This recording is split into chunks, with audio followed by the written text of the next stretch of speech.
I'm going to make it. Shake somebody's hand on your right and left and say, you got the right stuff.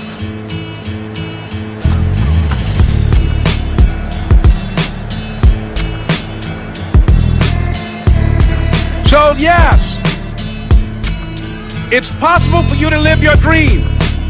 It's necessary that you associate with winners, that you work your system, that you are relentless, that you never give up. It's you. You've got to take personal responsibility. You've got to make it your personal business to make it happen. And you've got to resolve within yourself that I can do this, that it's hard, but you've got to say, I'm the one. I'm the one to make this happen. I'm the one to become successful in this business. As you work to help other people to become successful, that feeds your success. But you know it's going to be hard, but find out what will make it worth it for you. I told Mr. Washington I wanted to become a disc jockey. Someone asked me to tell this story. And he said, Les Brown, he said, if you want to do anything worthwhile in life, you've got to be hungry. And so I started working to develop myself. He said, I want you to practice every day being a disc jockey. I said, but I don't have any job now. He said, it doesn't matter. He said that it's better to be prepared for an opportunity and not have one than to have an opportunity and not be prepared. So every day I was working to develop myself. And that's what you must do. And as I was working to develop myself, I applied for a job as a disc jockey, WMBM on Miami Beach. I went to a guy named Milton Butterball. I said, how you doing, Mr. Butterball? I'd like to get a job as a disc jockey. He looked at me, he said, you have any broadcast background? I said, no, sir, I don't. Do you have any journalism background? I said, no, sir, I don't. He said, we don't have any jobs available. I said, yes, sir.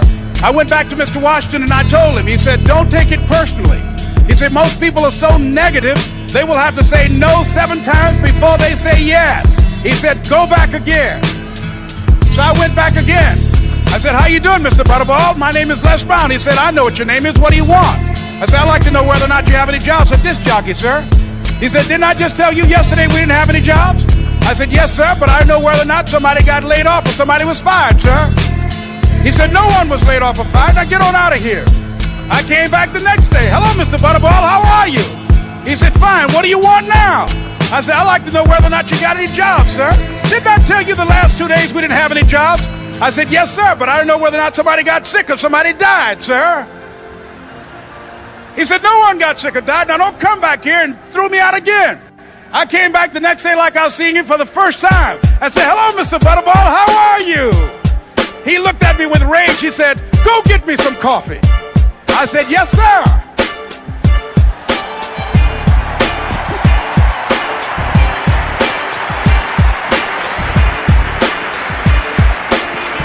And I went to get him some coffee. After a while, I would give them lunch and dinner, and I would go in the control rooms and take the disc jockeys their food, and I would not leave until they would ask me to leave. Then they started trusting me to pick up entertainers that came to town.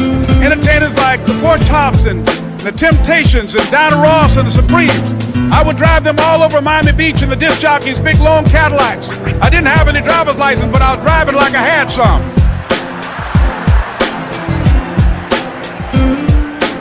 And one day, one Saturday afternoon, while I was at the radio station, a guy named Rock was drinking while he was on the air. I was the only one there, looking at him through the control room windows, walking back and forth, young, ready, and hungry. I was saying, drink, Rock, drink. Drink, Rock. I'd have gone to get him some more if he'd asked me to. Pretty soon the phone rang, and it was the general manager. And I answered the phone. I said, hello? He said, Les, this is Mr. Klein. I said, I know. He said, Rock can't finish his program. I said, I know. He said, would you call one of the other DJs in? I said, yes, sir. I hung the phone up. I said, now he must think I'm crazy. I called my mom and my girlfriend, Cassandra. I said, y'all turn up the radio and come out on the front porch. I'm about to come on the air.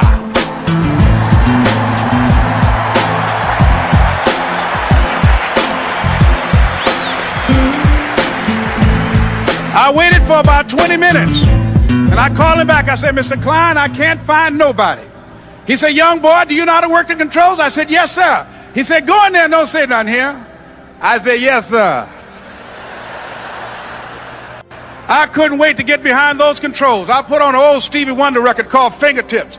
I sat down behind that turntable. I said, look out, this is me, LB, Triple P. Les Brown, your platter playing Papa. There were none before me, and there will be none after me. Therefore, that makes me the one and only.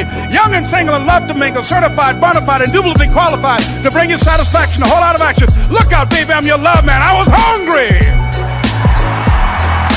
I was hungry. You gotta be hungry.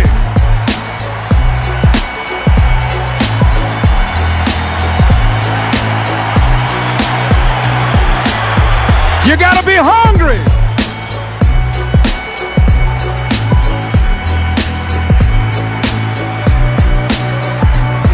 So, ladies and gentlemen, if you want to make your dream become reality, the people that are running at their dreams know that it's possible that you can live your dream, that it's necessary, that you're relentless, that you have a plan of action, that you are creative.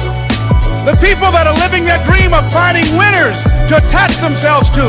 The people that are living their dreams are the people that know that if it's going to happen, it's up to them. And they're resolving within themselves, it's not over until I win. The people that are running after their dream know they're going to have hard times. They keep on running because they're saying within themselves, I'm the one, I'm the one. No matter how bad it is or how bad it gets, I'm going to make it. The people that are running after their dreams are the people that are hungry. Shake somebody's hand on your right and left and say, you gotta be hungry.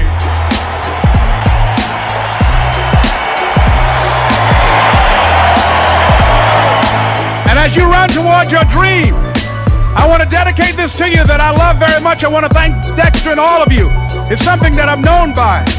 It's on our tapes called Choosing Your Future, and it says simply this, that if you want a thing bad enough to go out and fight for it, to work day and night for it, to give up your time, your peace, and your sleep for it, if all that you dream and scheme is about it, and life seems useless and worthless without it, and if you gladly sweat for it and fret for it and plan for it, and lose all your terror of the opposition for it, and if you simply go after that thing that you want with all of your capacity, strength and sagacity, faith, hope and confidence, and stern pertinacity, if neither cold poverty, famish or gulf, sickness or pain or body and brain can keep you away from the thing that you want, if dogged and grim you besiege and beset it, with the help of God you'll get it. This is Mrs. Mamie Brown's baby boy, Leslie Calvin Brown, saying it's been a plum-pleasing pleasure as well as a privilege.